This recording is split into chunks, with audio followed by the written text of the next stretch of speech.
আমার পরে হয়তো তুমি হাজারো মানুষ পাবে, কিন্তু সে হাজার মানুষের ভিড়ে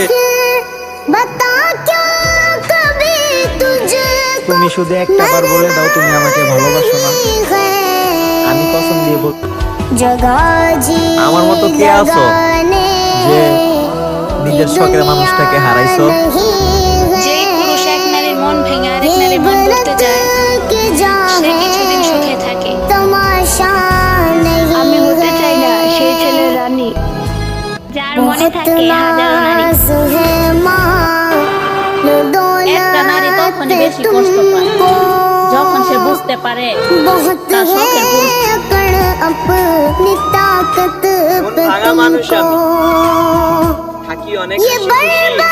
যার মায়া বেশি তার জীবনে কষ্টটা অনেক বেশি।